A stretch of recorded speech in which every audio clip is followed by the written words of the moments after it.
Alleluia. ಹೀಗಿರುವಾಗ ಮತ್ತು ತಾಯಿಗೂ ಕೂಡ ಒಂದು ಆಜ್ಞೆ ಹೇಳ್ತಾನೆ, ನೀನೇನು ಮಾಡಬಾರ್ದು, ದ್ರಾಕ್ಷರಸ ಕುಡಿಬಾರ್ದು. ಅಲ್ಲೆಲೂಯ್ಯ. ದ್ರಾಕ್ಷರಸ ಅಂದ್ರೆ ವೈನು, ಶರಿ ಕುಡಿಬಾರ್ದು. ಮತ್ತು ಬಹಳ ಜನ ಹೆಣ್ಮಕ್ಳು ತಂಬಾಕು ತಿಂತಾರೆ. ದೇವರ ಮಕ್ಕಳು ಅಂಥದೆಲ್ಲ ಮಾಡಬಾರ್ದು. ದೇವರ ಆಶೀರ್ವಾದ ಹೊಂದಿಕೊಳ್ಬೇಕಾಯ್ತು ಅಂತಂದ್ರೆ ನಾವು ಕೆಲವೊಂದು ದೇವರಿಗೆ ವಿರುದ್ಧವಾದಂಥ ಕಾರ್ಯಗಳು ಬಿಟ್ಟು ಬಿಡಬೇಕು. ಆಗಲೇ ದೇವರ ಆಶೀರ್ವಾದ ಮಾಡ್ತಾರೆ. ಹಲ್ಲೆಲೂಯ್ಯ. ಕೆಲವರು ಪ್ರಾರ್ಥನೆ ಮಾಡಿಸ್ಕೊಳ್ತಾರೆ, ಪಾಸ್ಟ್ರೆ ನೀವು ಪ್ರಾರ್ಥನೆ ಮಾಡಿದ್ರಿ ಆದರೆ ನನಗೆ ಇನ್ನೂ ಸದುತ್ತರ ಸಿಕ್ಕಿಲ್ಲ, ನನಗೆ ಇನ್ನೂ ಕಡಿಮೆ ಆಗಿಲ್ಲ ಅಂತ ಹೇಳಿ ಕೆಲವರು ಹೇಳ್ತಾ ಇರ್ತಾರೆ. ಆದರೆ ಪಾಸ್ಟರ್ ಅವರು ಪ್ರಾರ್ಥನೆ ಮಾಡುವಾಗ ನೀವು ಕೂಡ ಕೆಲವು ಏನಾದರೂ ದೇವರಿಗೆ ವಿರುದ್ಧವಾದಂಥ ಕಾರ್ಯಗಳು ನಿಮ್ಮಲ್ಲಿ ಇದ್ದರೆ ಅವು ಬಿಟ್ಟು ಬಿಡಬೇಕು. ಆಗ ಪಾಸ್ಟರ್ ಅವರು ಪ್ರಾರ್ಥನೆ ಮಾಡಿದಾಗ ನಿಮ್ಮ ಜೀವಿತದಲ್ಲಿ ದೇವರು ಕಾರ್ಯ ಮಾಡ್ತಾನೆ. ಹಲ್ಲೆಲೂಯ್ಯ. ನಮ್ಮ ದೇವರು ಅದ್ಭುತ ಮಾಡುವಂತ ದೇವರಾಗಿದ್ದಾನೆ. ಇಲ್ಲಿ ಆ ಹೆಂಡತಿಗೆ ಹೇಳಿದಾಗ, ಆ ಮಾನವನ ಹೆಂಡತಿಗೆ ದೇವರು ಹೇಳಿದಾಗ ಅವಳು ಅಷ್ಟೊಂದು ಶುದ್ಧವಾಗಿ, ಅವಳು ಪರಿಶುದ್ಧವಾಗಿ ಇದ್ದು ಆ ಮಗುವನ್ನು ಹೆತ್ತಾಗ ಆ ಮಗುವಿನ ಮೇಲೆ ಚೌರಾಕತ್ತಿ ಏನು ಉಪಯೋಗಿಸಲಿಲ್ಲ. ಆ ಮಗು ದೊಡ್ಡದಾದ ಮೇಲೆ ಅದು ಬಹಳ ಬಲಿಷ್ಠವಾಯಿತು. ಹಲ್ಲೆಲೂಯ್ಯ. ಆ ಮಗುವಿನ ಮೇಲೆ ದೇವರ ಶಕ್ತಿ ಇತ್ತು. ಆ ಮಗು ದೊಡ್ಡದಾಗಿ ಬೆಳೆದ ಮೇಲೆ ಬಹಳಷ್ಟು ಶಕ್ತಿ, ಆ ಶಕ್ತಿಯಿಂದಲೇ ವಿರೋಧಿಗಳನ್ನು ಜಯಿಸ್ತಾ ಬಂದರು. ಅಲ್ಲಿ ಫಿಲಿಸ್ತೀನ ಜೊತೆಯಲ್ಲಿ ಯುದ್ಧ ಮಾಡುವಾಗ ಆ ಒಬ್ಬನೇ ಮನುಷ್ಯ 300 ಜನರಿಗೆ ಅಲ್ಲಿ ಸೋಲಿಸ್ತಾ ಬಂದಿದ್ದರು. ಹೀಗೆ ಅನೇಕ ಅದ್ಭುತ ಕಾರ್ಯಗಳು, ಮಹತ್ ಕಾರ್ಯಗಳನ್ನು ವಿರೋಧಿಗಳು ಕರ್ಕೊಂಡು ಹೋಗಿ ಅನೇಕ ಚಿತ್ರಹಿಂಸೆ ಕೊಟ್ಟರು.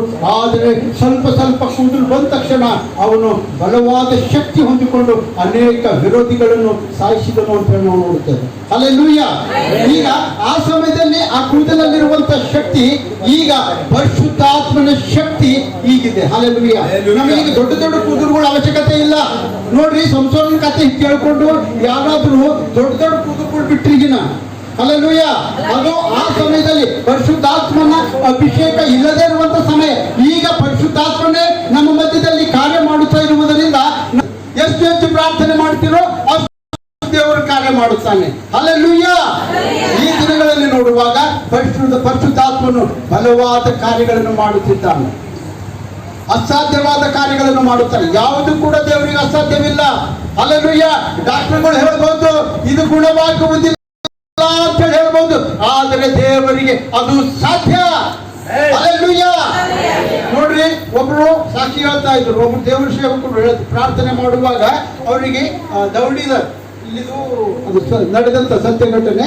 ಇಲ್ಲಿ ಏನು ಮುರಿದೋಗಿ ಆಪರೇಷನ್ ಮಾಡಿ ಪಾಸ್ಟರ್ ಡಾಕ್ಟರ್ಗೆ ಏನು ತೆಗೆದಾಕಿದ್ರು. ಅಲ್ಲಿ ಬಹಳ ಸಮಸ್ಯೆ ಇತ್ತು ಆ ಮನುಷ್ಯಗ. ಪ್ರಾರ್ಥನೆ ಮಾಡಿಸ್ಕೊಂಡಾಗ ಅದು ಯಾವ್ದು ಏನು ಡಾಕ್ಟರ್ ತೆಗೆದಾಕ್ಯಾರ ಆ ಎಲ್ಲು ಪುನಃ ಹಂಗೆ ಬಂದು ನಿಂತು ಹಂಗೆ ಆಗಿದೆ. ಹಲ್ಲೆಲೂಯ್ಯ. ಅದ್ಭುತಗಳು ನಡೀತಾವೆ. ಹಲ್ಲೆಲೂಯ್ಯ. ಹೀಗಿರುವುದರಿಂದ ನಮಗೆ ದೊಡ್ಡ ಕೂದಲುಗಳ ಅವಶ್ಯಕತೆ ಇಲ್ಲ. ನಾವು ಪ್ರಾರ್ಥನೆ ಮಾಡುವಾಗ ಪ್ರಾರ್ಥನೆಯಿಂದ ಪಾಸ್ಟರ್ ಅವರು ಪ್ರಾರ್ಥನೆ ಮಾಡುವಾಗ ಬಲವಾದ ಕಾರ್ಯಗಳನ್ನು ದೇವರು ಮಾಡ್ತಾರೆ. ಹೀಗಿರುವಾಗ ಯಾವುದೇ ಸಮಸ್ಯೆಗಳಿಗೂ ಕೂಡ ನೀವು ಭಯಪಡಬೇಡಿ. ಹಲ್ಲೆಲೂಯ್ಯ. ಸಮಸ್ಯೆಗಳು ಬಂದಾಗ ನೀವು ಯೋಚನೆ ಮಾಡಿ, ಸ್ವಲ್ಪ ಧೈರ್ಯದಿಂದಿರಿ. ಸಮಸ್ಯೆಗಳು ಬಂದಾಗ ದೇವರು ಅದ್ಭುತ ಮಾಡುತ್ತಾನೆ.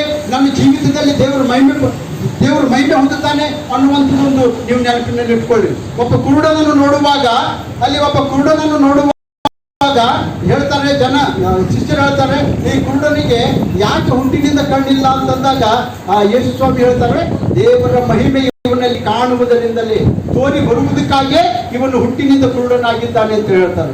ಹೀಗಿರುವಾಗ ದೇವರ ಮಕ್ಕಳೇ, ಯಾವುದೇ ಸಮಸ್ಯೆಗಳಿದ್ದರೂ ನೀವು ಭಯಪಡಬೇಡ್ರಿ. ಪಾಸ್ಟರ್ ಹತ್ರ ಬಂದು ಪ್ರಾರ್ಥನೆ ಮಾಡಿಸ್ಕೊಳ್ರಿ. ಮತ್ತೆ ನೀವು ಕೂಡ ಪ್ರತಿನಿತ್ಯ ಪ್ರಾರ್ಥನೆ ಮಾಡುವವರಾಗಿರಿ. ದೇವರು ಎಲ್ಲದರಿಂದ ಬಿಡುಗಡೆ ಕೊಡುತ್ತಾನೆ. ಹಲ್ಲೆಲೂಯ್ಯ. ಈಗ ಈ ಕೂದಲುಗಳನ್ನು ಕಟ್ಟು ಮಾಡುವಾಗ ನಾವು ಯಾಕೆ ಕಟ್ಟು ಮಾಡಬೇಕು, ಜವಳ ಯಾಕೆ ತೆಗಿಬೇಕು ಅಂತೇಳಿ ನೋಡುವಾಗ ಅನೇಕರು ಏನಪ್ಪ ಅಂತಂದ್ರೆ ಅದಕ್ಕೆ ಹೆಚ್ಚಿಗೆ ಪ್ರಾಮುಖ್ಯತೆ ಕೊಡೋಲ್ಲ. ಕ್ರಿಶ್ಚಿಯನ್ದವ್ರು ಅದರ ಬೈಬಲ್ದಾಗ ಎಲ್ಲಿ ಬರ್ದಿದ್ದದನ್ನ ಅಂತ ಹೇಳಿ ಕೆಲವರು ನೋಡಿದ್ದಾರೆ. ಇಲ್ಲಿ ನೋಡುವಾಗ ಸಂಸೋನನ ವಿಷಯದಲ್ಲಿ ನೋಡುವಾಗ ಮೇಲಿನ ಕೂದಲಿಗೆ ಬಹಳ ಪ್ರಾಮುಖ್ಯತೆ ಇದೆ.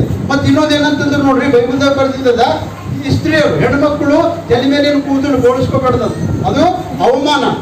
ಹಲ್ಲೆಲೂಯ್ಯ. ಹೀಗೆ ಕೂದಲ ವಿಷಯದಲ್ಲಿ ನೋಡುವಾಗ ಅಷ್ಟೊಂದು ಪ್ರಾಮುಖ್ಯತೆ ದೇವರಲ್ಲಿ ಇರುವುದರಿಂದ, ಬೈಬಲ್ ಅಲ್ಲಿ ಇರುವುದರಿಂದ ಇರೋದರಿಂದ ನಾವು ಮೊದಲನೇ ಸಲ ಪಾಸ್ಟರ್ ಅವರ ಮಕ್ಕಳ ಒಂದು ಕೂದಲುಗಳನ್ನು ಕಟ್ ಮಾಡುವಾಗ, ಪ್ರಾರ್ಥನೆ ಮಾಡಿ ಕಟ್ ಮಾಡುವಾಗ ಅದು ದೇವರಿಗೆ ಮಹಿಮೆ ಆಗ್ತದೆ. ಹೀಗಿರುವಾಗ ಈ ಕಾರ್ಯಕ್ರಮವನ್ನು ಪಾಸ್ಟರ್ ಅವರು ಇಟ್ಕೊಂಡಿದ್ದಾರೆ. ಈ ವಾಕ್ಯಗಳನ್ನು ದೇವರು ಆಶೀರ್ವಾದ ಮಾಡಲಿ. ಆಮೇಲೆ ಹಲ್ಲೆಲೂಯಾ.